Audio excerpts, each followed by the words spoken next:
Bonjour tout le monde, j'espère que vous allez bien. De mon côté, ça va super bien. Bienvenue sur Alliance M-Éducation.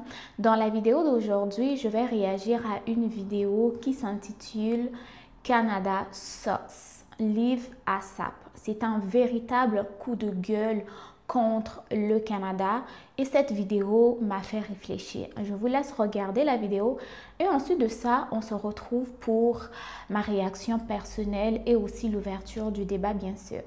Do not come to Canada, okay?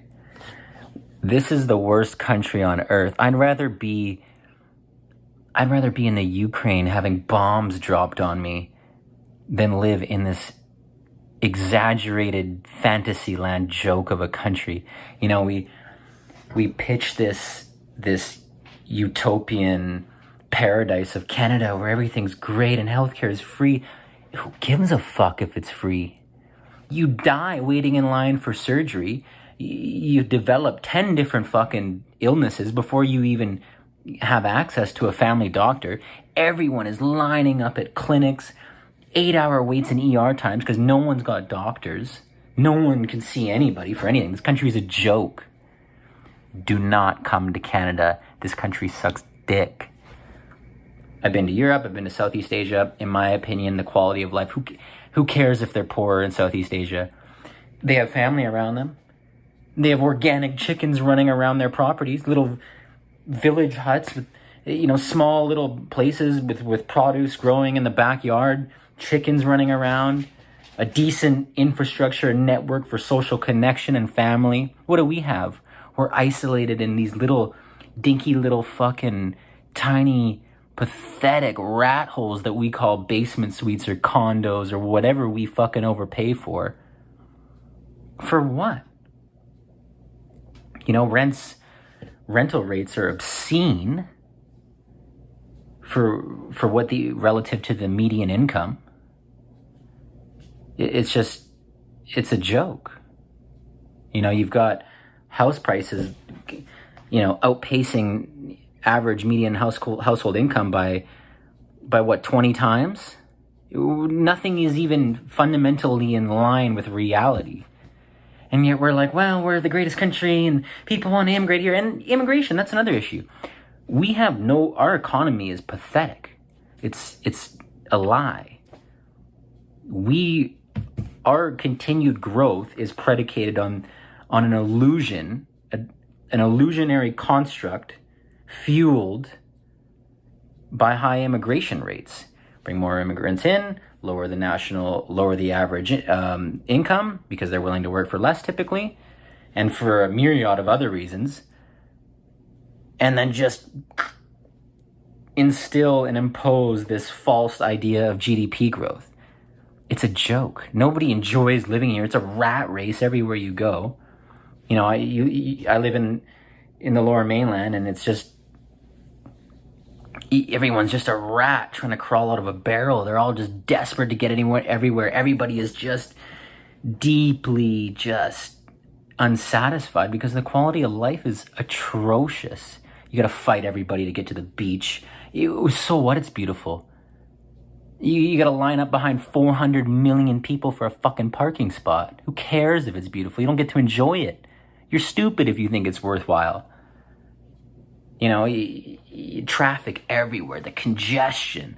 There's no infrastructure to bring in 500,000 people a year. Canada never created the appropriate infrastructure to just massively import people. And yet we do it anyways. The politicians do it anyways, under the guise of inclusivity and multiculturalism, which is great. But you must do it you must be parallel with fundamentals and reality to do it. You must do it in a more healthy fashion than, just bring them in, we'll figure it out later. Because that's what's happening right now. Everywhere. There isn't enough infrastructure to support the fuckloads of people that are coming to this country. And there's no real economy and economic growth that it's predicated on. You know, our GDP is how much of a percentage of real estate? You know, realtor fucking rip off scumbag cocksucker realtor fees. They're scum.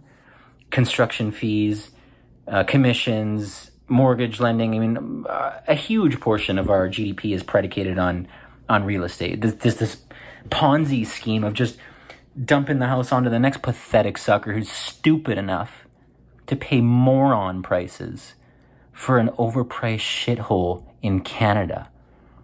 You know, in the middle of bumfuck nowhere, people are still paying $500,000 in BC because they're pathetic and dumb and desperate. And it's like, well, if you rent, you get robbed. Okay, so at least you don't have a fucking $900,000 mortgage. I just talked to a developer recently, and he was saying that a guy he knows, with a variable rate, his mortgage went up by $1,000 a month. His mortgage must be ginormous. And yet people think everything is fine in this country. They're like, well, real estate's great, and it goes up forever, and we're all going to be fine, and people love living here, and immigration, and the disparity between economic reality and the fundamentals of it and what is happening right now are just... It's not sustainable, and this country sucks because of it. The tangible feeling in this country right now, just the atmosphere of living here feels wrong. Just day to day, the sense you get from people, it's different, and it's changed a lot in the last 5 years. And I'm not COVID, this, whatever, who gives a fuck? There's a lot of other factors at play here that are contributing to the unhappiness of citizens. And the reality is people need to get the fuck away from their screens and really do something about it and stop voting for the illusion of change with these stupid political parties, because that's not going to do anything. I don't really know what can be done because politicians are fucking garbage and they're useless. But the reality is people are they're entrenched in their devices. And they no longer have the will or the urge to fight back because I'll just live in my $6 million cardboard box, but that's okay because I can be in fantasy land on my phone where everything's wonderful and great, and I don't even have to look around me because who cares? The world's great inside here. Fact of the matter is, people are living in vans, people are homeless. You know, for what? Why is it worth living in this trash can of a country? It sucks. You know, you've got our law enforcement, to use another example. You know, what do? Do they protect and serve? No, they collect. They collect. They don't protect, they collect, and once in a while they serve. You know, how many people do you know of who've called the cops and they're, you know, because a crime's happened to them or someone else, and they're like, yeah, sorry, nothing we can do, or they show up and they do nothing.